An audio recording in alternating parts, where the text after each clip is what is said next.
महावीर रीत सदा चली आई, प्राण जाए पर वचन न जाए। जब हमने अपने वचन से कह दिया कि हमने सब कुछ छोड़ ही दिया है, तो फिर उस चीज को काहे को अपनाना, क्यों उन लोगों से मोह करना। इतने बाजार की हर एक चीजों का, जितनी भी इस संसार में सारी वस्तुएं हैं, खाने की पीने की, सब चीज का हमारा आजीवन का त्याग हो जाता है। अच्छा, और अपना चीज मैंने आपकी एक वीडियो देखी थी, उसके बारे में थोड़ा सा आप बताओ। आप ये आपके ये बाल हैं, आप मतलब खुद से ऐसे कर रहे हैं, ये थोड़ा सा वैसे ये केशलोचन होते हैं। ऐसे ही जब भी कोई जैन संत सही, जैन साधु भी सही, या जैन तो महाराज जी ये कर्मचारी दर्द होता होगा ऐसे तो। अब देखो, हमें इस दर्द से तो कुछ करना ही नहीं है, क्योंकि हमारा दर्द, हमारा कष्ट, हमने सब कुछ भगवान और गुरु के चरणों में सौंप रखा है। नमस्कार, आप देख रहे हैं मेरा सोशल मीडिया प्लेटफॉर्म गांव की बात चलो गांव को, और हम अक्सर आपको प्रतिष्ठित लोगों से बातचीत कराते रहते हैं। आज मैं एक ऐसे संत के पास आप लोगों से मुलाकात कराने आया हूं, आप लोगों से लिए आशीर्वाद दिलवाने आया हूं। जिस संत जो हमारे पास में है, हमारे क्षेत्र रामनगर के हैं, और वो जैन साधु बन चुके हैं। और जिस उम्र में लोग जो है घूमने का सपना देखते हैं और नए नए सपने देखते हैं, उस उम्र में उन्होंने क्यों एक वैराग्य का मार्ग चुना, और क्यों उन्होंने 24 साल की एज में जो है वो एक संत बने, और वो भी जैन संत। जैन संत की क्या प्रक्रिया होती है, क्या क्या तपस्याएं करनी होती है, कैसे लोग जैन साधु बनते हैं, हम सारी बातें विस्तार से जानते हैं। जय जैनेन्द्र। जय जिनेन्द्र, जय जिनेन्द्र। कैसे हैं? बढ़िया। आकाश जी, आप कैसे हैं? मैं बहुत अच्छा हूँ, आशीर्वाद है आपका। स्वामी जी थोड़ा सा बताएं हमारे लिए कि आपने, जब संसार में लोग 24 साल की एज में लोग पढ़ते हैं, घूमते हैं और शादियां करना चाहते हैं, और उस उम्र में आपने सारा संसार का सुख छोड़ करके ये बैराग को क्यों चुना? बस यही, इसलिए मैंने ये मार्ग को चुना है कि झूठे लगने लगे हैं सारे रिश्ते नाते संसार में। झूठे लगने लगे हैं सारे रिश्ते नाते संसार में। कौन हूँ भाई मैं, कौन हूँ मैं, हर्ष भैया कहें पुकार के। तो इस संसार में कोई किसी का नहीं है। सब इस संसार में सभी लोग मतलब के लोग हैं। सब मतलब के लिए याद करते हैं, मतलब के लिए ही सारे कार्य आपसे करवा लेते हैं। जब आपका कोई भी कार्य आएगा या कोई भी काम आएगा, तो सब लोग हाथ उठा देते हैं। तो कुछ मेरे साथ ऐसी परिस्थिति हुई थी, तो मैंने सबको आजमा लिया था। तो मेरा अंदर से मन इतना बेचैन हुआ था, बहुत मन मेरा दुखी हो गया था। तो बस एक ही मेरे लिए सहारा बचा था, सिर्फ भगवान की शरण में आना, भगवान की पूजा अर्चना करना, और उन्हीं के प्रतिरूप मेरे आराध्य गुरुदेव आचार्य श्री 108 बिहार सागर जी के पास में दर्शन करने गया था। पहली बार में ही दर्शन करने से मेरे लिए गुरुदेव में जो मैं सोचता था कि देखो, हमने भगवान को तो कभी देखा ही नहीं है, लेकिन गुरु के कहते ना, गुरु के रूप में सारे तीर्थ हैं, गुरु के ही रूप में सारे भगवान समाहित हैं। तो मैंने बोला था गुरुदेव से, गुरु मुझे आपकी शरण में आना है। तो गुरु ने बहुत हंसते मुस्कुराते बड़े सहज के साथ मेरे सर पे हाथ रखा और मुझे आशीर्वाद दिया, और मेरे से बोले, कोई बात नहीं बेटा, आज से तुम चिंता मत करो, आज से मैं तुम्हारे साथ हूँ। मेरा पूरा आशीर्वाद आपके शीश पर सदैव ऐसे ही बना रहेगा। तो मैंने बोला कि गुरुजी, मुझे भी आप ही के जैसे बनना है, क्योंकि मुझे इस संसार से बहुत मन मेरा भर गया है। तो गुरु ने मेरे को अपने साथ में शरण दी और अपनी छत छाया दी। तभी से मैं गुरु के साथ में रह रहा हूँ। मुझे गुरु के साथ में रहते रहते 10 साल से मैं गुरु के साथ में हूँ, उनकी सेवा कर रहा हूँ, उनकी पूजा अर्चना करता रहता हूँ। और गुरु की ही कृपा दृष्टि से आज मुझे गुरुदेव ने वो मेरे ऊपर उपकार किया है, जो मैं इस उपकार को इस जन्म में क्या अगले जन्म में भी भुला नहीं पाऊंगा। क्योंकि मुझे गुरुदेव ने जैन धर्म में आने की मेरे को बहुत सारी उन्होंने शिक्षाएं दी।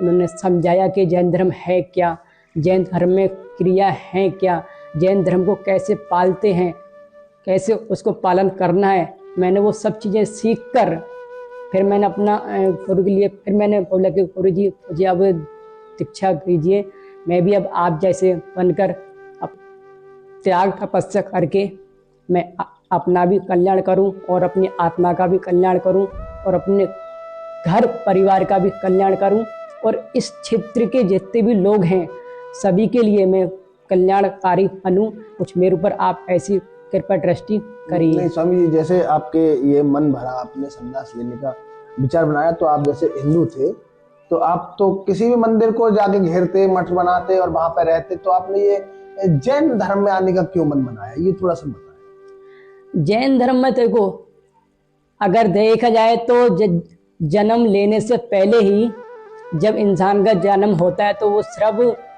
नगन आता है, उसके ऊपर न वस्त्र होता है न कुछ होता है। तो नगन आया था और जब उसका मरण होगा तो नगन ही उसका मरण होगा, उसके साथ में कुछ जाता ही नहीं है। सुई के बराबर भी कुछ इंसान ऊपर लेके नहीं जाता है, सिर्फ लेके वो ही जहाँ से जाता है जहाँ के जो उसके जिसने जो अच्छे कर्म करे हैं, अच्छे पुण्य के कार्य करे हैं, गुरु सेवा सही या भगवान की भक्ति सही, क्योंकि यही सब साथ जाने वाली हैं। अच्छी दुआएं, अच्छे कार्य, अच्छे कर्म, बाकी कुछ नहीं चाहता है। तो मैंने सिर्फ इसलिए मैं इस मार्ग पे आया कि देखो कुछ नहीं है, आडंबर कुछ ज़्यादा है। साधु संत पंत तो जाते हैं, लेकिन साधु की क्रिया है क्या, साधुपन है क्या, वो लोगों को पता वो होती है, लेकिन वो उसको पता कर कर भी वो लोग रह नहीं पाते। तो जैन धर्म में मेरे को बहुत अच्छा लगता है, जिनके अंदर सहजता होती है, सरलता होती है और सहनशीलता होती है। इनके ऊपर कोई आडंबर नहीं होता है, न इनको कोई मठ होता है, न कोई मंदिर से ज़्यादा इनका स्थान होता है। क्योंकि एक कहावत भी है, ठहरा हुआ पानी सड़ जाता है और ठहरा हुआ साधु वो उसके षड्यंत्र से वो बहुत लोग उसको, इसीलिए आप चलते रहते हैं। इसलिए चलते। बहुत ठंड हो रही है बाहर, मैं ये जैकेट पहना हूँ, इसके अंदर इनर पहना हुआ हूँ, फिर ऊपर से जैकेट पहना हूँ, और आप मात्र एक छोटा सा मतलब कपड़ा, ये थोड़ा सा, और कुछ आपके जो संत है वो बिल्कुल भी कपड़े नहीं पहनते हैं। थोड़ा जो जैन धर्म में जो जैन मुनि होते हैं उनके वतन पर एक कपड़ा भी नहीं होता है। जैन साधु वो होता है जिसके ऊपर छाता नहीं, पैर में चप्पल नहीं, घर परिवार से कोई नाता नहीं, बदन पे कपड़ा नहीं, वो दिगंबर जैन साधु होता है। जब उनके, क्योंकि एक कहावत है, उन्हें इस सब चीज की तो कोई जरूरत ही नहीं है। उनका यही वस्त्र उनका आसमान है, धरती उनका बिस्तर है, तो उन्हें कोई चीज की आवश्यकता है नहीं। क्योंकि उनके शरीर में स्वयं खुद भगवान वास करते हों, तो जिस शरीर में भगवान वास करते हों उनके लिए क्या हानि पहुंच जाएगी, क्या उन्हें बीमारी हो जाएगी, क्या उन्हें सर्दी कष्ट पहुंचाएगी, क्या उन्हें गर्मी कष्ट पहुंचाएगी। तो अभी आप जैसे ठंड हो रही है तो अभी आप तो ये यही पहने रहते हैं या फिर रात में आप? नहीं, मेरे लिए जो गुरु आज्ञा मेरे को मिली हुई है कि मेरे पैरों में चप्पल भी नहीं रहती। अच्छा। मेरा चप्पल का आजीवन का त्याग रहता है और मेरा आजीवन का सहज का भी त्याग है, गर्म कपड़े का भी मेरा सब त्याग है। अरे गर्म कपड़े आप नहीं पहनते? नहीं पहनते। और जो फिर रात में जैसे आप ठंड होने लगती है तो आप बता रहे थे कि गर्म कपड़े भी आप जो है वो नहीं पहनते, तो फिर रात में जब ठंड होने लगती है तो कैसे आप अपना वो करते हैं? हम बस एक प्रभु के सहारे से रहते हैं। हमारे ऊपर उन्हीं की कृपा दृष्टि है कि हम कुछ यूज नहीं करते। ज़्यादा नहाते हैं तो सिर्फ सादा पानी से, शैम्पू साबुन कुछ यूज नहीं करते। और सोते भी हैं तो सिर्फ सिंगल, आप ये देख रहे होंगे ये ओढ़ने की ये हमारी गुरुदेव ने अच्छा, आप हमें इसको ओढ़ते हैं इसके लिए? हाँ जी, हमें गुरुदेव ने चटाई के रखी है, माचिस की तीली की बनी हुई है चटाई। अच्छा, और इसको हम बिछाते हैं और इसको ओढ़ते हैं। मतलब आप इतनी ठंड में इसको बिछा कर केवल इसको ओढ़ते हैं? आप बस, रजाई या कंबल का इस्तेमाल कुछ नहीं। करते हैं? हमारे कंबल, बिस्तर, चद्दर, वो सब चीजों का आजीवन का मेरा त्याग हो गया है। तो बस यही सब चीजें ओढ़ते हैं। गुरु की कृपा है, भगवान का आशीर्वाद है कि हमें 2 साल मुझे इस मोक्ष मार्ग पर हो गए हैं आकर, कभी कोई मुझे बीमारी नहीं हुई, कभी कोई कष्ट नहीं हुआ। क्योंकि जिस व्यक्ति ने भगवान को अपना पूरा तन मन धन पूरा समर्पित कर दिया हो, तो भगवान का भी कर्तव्य होता है, गुरुदेव का भी कर्तव्य होता है कि उनकी रक्षा करना। तो वो मेरी सब रक्षा करते रहते हैं, हम उनके सहारे से अपनी दिनचर्या पाल रहे हैं और चल रहा है सब अच्छे से। स्वामी जी, हमने सुना है कि आप लोग में जैन लोग जो होते हैं उनमें खाने का बहुत नियम होते हैं। क्या ये बाकी सही है कि आप 6 बजे के सूरज डूब जाता है उसका 6 नहीं, 5 बजे के बाद। अच्छा, 5 बजे? 5 बजे आप खाना नहीं खाते? 5 बजे के बाद में हम एक पानी की बूंदी नहीं लेते। जैन धर्म में इसका बहुत बड़ा महत्व है, जो कि जितने भी श्रावक गण होते हैं, जितने भी जैन भाई लोग हैं, जैन बंधु लोग हैं, जैन माता लोग हैं, जैन बड़े बूढ़े लोग हैं, और जैन धर्म में एक कहावत है कि दिन छुपने से पहले ही भोजन को कर लेना चाहिए, क्योंकि दिन उनते ही जो छोटे छोटे जो सूक्ष्म सूक्ष्म जीव होते हैं वो आ जाते हैं। तो हमें तुम्हें दिखाई नहीं देते हैं। अगर तुम भोजन करोगे तो जाने अनजाने में कितने जीव उसमें गिर जाते हैं जो भोजन के साथ में चले जाते हैं। तो हम लोगों में जैन धर्म में बस यही है कि 5 बजे से पहले ही भोजन कर लेना होता है। दूसरी बात, जो जैन साधु लोग होते हैं वो सिर्फ 24 घंटे में एक बार ही भोजन करते हैं। तो आप भी एक बार ही करते हैं भोजन? मेरे पैसे करने का तो नियम 2 बार का है, लेकिन मैंने खुद अपने आप पे कोई सक्षम मैंने पा रखा है कि देखो, अब ऐसे हम अभ्यास नहीं करेंगे तो आगे जाकर फिर हमें कैसे हमें उसकी सहन करने की शक्ति होगी। तो मैं भी सिर्फ अभी एक टाइम भोजन करता हूँ और शाम को फलाहारी जैसे दूध है, फल है, ये सब में ये 5 बजे से पहले ले लेते हैं? 5 बजे से पहले ही ले लेते। 5:10 पे लेना बिल्कुल, यानी कि हमारे लिए महापाप हो जाता है। अच्छा, तो हम वो सब चीजें नहीं लेते हैं। और भोजन भी अगर हम कुछ लेते भी हैं तो स्वयं जो जैन परिवार लोग होते हैं, शुद्ध नहा धो के वस्त्रों से वो बनाते हैं, उसको बोलते हैं सोले का भोजन, शुद्ध भोजन। वो ही सिर्फ लेते हैं। घर का मसाला हो, घर का नमक हो, घर का तेल तो हम चलो लेते ही नहीं, हम अगर ना होता है तो ये तो तेल भी यूज कर सकते हैं, घर का ही हो। बाहर की कोई भी चीज़, मसाले, हल्दी, ये सब चीज़ें, दाल गुल, ये सब चीज़ें कुछ नहीं यूज करते। सिर्फ शुद्ध जो हम लोगों में होता है, जैसे अपने हाथों से पीसना, सुखा के गेहूं को गेहूं को धो के सुखाना, फिर उसको पीसना, इनको शुद्ध सब हम जो भी कुछ लेते हैं सिर्फ शुद्ध ही बनवा के लेते हैं। बाजार की हर एक चीज़ों का, जितनी भी इस संसार में सारी वस्तुएं हैं, खाने की पीने की, सब चीज़ का हमारा आजीवन का त्याग हो जाता है। महाराज जी, जैसे हमने ये सुना है कि आप लोग लहसुन प्याज इसका भी और कुछ आलू ऐसे है, कुछ सब्जियों का भी आप परहेज करते हैं? ऐसा है, क्योंकि एक कहावत है कि जो जमीन कंद में जो भी वस्तु उगती है, जो भी होती है, तो उसमें सूक्ष्म जीव बहुत पाए जाते हैं। जैसे आलू है, गाजर है, मूली है, शलजम है, ऐसे बहुत सारी वस्तुएं हैं जिनको जो जमीन कंद की होती है हम उसको यूज नहीं करते हैं। जैसे लहसुन है, प्याज है, उसमें बहुत ज़्यादा दुर्गंध आती है, उसको खा के इंसान को बहुत उल्टी सीधी प्रवृत्तियाँ आती हैं, उल्टी सीधे भाव आते हैं। जैसे कहा जाता है कि जैसे वो बहुत चीज़ें गर्म होती हैं, जैसे हरी मिर्ची सही, लौकी सही, तोरई सही, टमाटर सही। जो तो महाराज जी, ये लौकी जैसे ये मूली हुई, गाजर हुई, आप भी कुछ नहीं लेते? नहीं लेते हम लोग का, मेरा भी आजीवन का त्याग है। अच्छा, ये आपका जन्म स्थान है अभी आप अपने घर जाने का मन करता है, जाते हैं?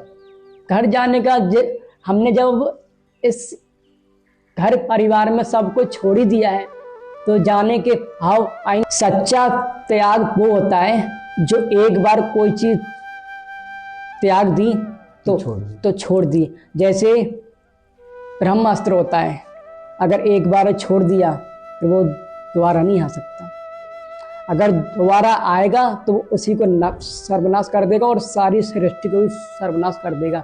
ऐसी हमारे वचन होते हैं कि कहावत है, महावीर रीत सदा चली आई, प्राण जाए पर वचन न जाए। जब हमने अपने वचन से कह दिया कि हमने सब कुछ छोड़ ही दिया है तो फिर उस चीज को काय को अपनाना, क्यों उन लोगों से मोह करना। अगर मोह करेंगे तो हमारे एग्जाम्पल हम ऐसा आपको बता देते हैं कि जैसे मैं अभी जैन मंदिर में ठहरा हुआ हूँ, 1 महीने से ज़्यादा मुझे हो चुका है। मेरे भी चलो अंदर भाव होते हैं कि चलो मैं भी घर जाके मिलूं, घर जाके घुमाऊं, लेकिन भाव तो आते हैं। अगर मैं वहाँ गया, लोगों से मिला, तो फिर जो अपनी मेरी जो अंदर की जो भाव हैं, जो मेरे शुद्धिकरण है, वो फिर आ नहीं रह पाएगा। मोह एक दूसरे के प्रति आ ही जाता है। तो आपके घर वालों ने आपका विरोध नहीं करा कि नहीं बेटा ये क्या कर रहे हो? विरोध किया। माता पिता का जन्म देने का अधिकार उनका है, उनको रोकने का, डांटने का, चिल्लाने का, उचकारने का उनका पूरा अधिकार है। लेकिन मेरे को स्वयं मेरे गुरुदेव ने मुझे जो शिक्षा दी है वो मैं आपको बता रहा हूँ। सिर्फ माता पिता का जन्म देने का अधिकार उनका है, बाकी आपको अपने जीवन को कैसे ऊंचाई तक ले जाना है, कैसे आपको अपने जीवन में परिवर्तन लाना है, कैसे आप अपना अगला भाव सुधार सकते हैं, ये अगर किसी ने सिखाया है तो मेरे गुरुदेव आचार्य बिहार सागर महामुनिराज ने सिखाया है, क्योंकि इनकी कृपा दृष्टि से ही मेरा जीवन पूरा चल रहा है। महाराज कितने बजे उठ जाते हैं सुबह? मैं सुबह 4 बजे उठ जाता हूँ। अपने दिन में सो सकते हैं आप? दिन में ऐसे साधु को तो सोना तो चाहिए नहीं, जब कभी ऐसा लगता है कि चलो आज थोड़ा सा बहुत ज़्यादा शरीर में कष्टदायक हो रहा है, जैसे कोई पीड़ा हो रही है, कोई तकलीफ है, तो भले थोड़ी बहुत देर को आराम कर लेते हैं, आधा या 1 घंटा, इसके बाद नहीं करते, क्योंकि उनका तो 24 घंटा ही सिर्फ ध्यान है, सामायिक है, वृत्तिकमण है, स्वाध्याय है, प्रभु भक्ति है, जाप करना, बस यही हमारी दिनचर्या है। और बताइए। बस बहुत अच्छा लगा आपसे जान के, और ये इतनी कठिन परिस्थितियों में भी आप ऐसे आपने बताया, इतनी ठंड हो रही है और अब आप केवल इसको ओढ़ करके रहते हैं। सच में आपका बहुत ज़्यादा त्याग एक संत बनने के लिए है, और हमारे यहाँ तो लोग जो है ऐसा कुछ इतना बड़ा त्याग नहीं कर पाते हैं, नहीं होता। हालांकि कल्पवास लोग करते हैं, लेकिन इतना भी नहीं होता है। और अब अच्छी मैंने आपकी एक वीडियो देखी थी, उसके बारे में थोड़ा सा आप बताओ। आपकी ये बाल हैं, आप मतलब खुद ऐसे कर रहे हैं, ये थोड़ा सा। जैन धर्म में एक केशलोचन क्रिया होती है। केशलोचन क्रिया वो होती है जैसे अपने बालों को अपने हाथों से उखाड़ कर फेंकना। जैसे राख होती है, कंडे की राख होती है, उसको जला के उसको छान के उसको जैसे सीमेंट के जैसे बिल्कुल राख हो जाती है, उसको उंगलियों में लेके राख को और हाथों से ऐसे, मैं आपको बता देता हूँ, जैसे ये लिए मैंने, जैसे ये बाल आया 1-2 मैं दिखाता हूँ, माला कोई बात नहीं, जैसे ये लिए, ये केशलोचन होते हैं। ऐसे ही जब भी कोई जैन संत सही, जैन साध्वी सही, या जैन तो महाराज जी कर्मचारी सही होता होगा ऐसे, तो अब देखो हमें इस दर्द से तो कुछ करना ही नहीं है, क्योंकि हमारा दर्द, हमारा कष्ट, हमने सब कुछ भगवान और गुरु के चरणों में सौंप रखा है। हमें इन सब चीजों से कुछ महाराज जी अपने ये सब वैसे बाल ये पूरा सर के बाल से ही, या मोछ के बाल से ही, या दाढ़ी के बाल से ही। दाढ़ी के एग्जाम्पल मैं आपको बता देता हूँ, जैसे ये ले लिया, ये खींच दिया, ऐसे ही ये केशलोचन क्रिया होती है जैन धर्म में। इसको केशलोचन क्रिया तो महाराज जी कही जाती हर बार है। यही करना होता है? ये 4 महीने में एक बार केशलोचन करना अनिवार्य होता है जैन धर्म में। जैन ब्रह्मचारी लोग सही, जैन मुनि सही, जैन आचार्य सही, आर्यिका माता सही या त्यागी पृथ्वी सही, वो जैसे अपनी क्रिया पालते हैं, जो पाल सकते हैं वही इसको करते हैं। ये तो बात और केशलोचन करने का ये भी एक रीजन है, अगर हमारे सर पे जब तक ये बाल बढ़ते रहेंगे तो घर परिवार रिश्तेदारों के हमारे अंदर भाव आते रहेंगे, हमारे अंदर कभी कोई चीज के भाव नहीं आए।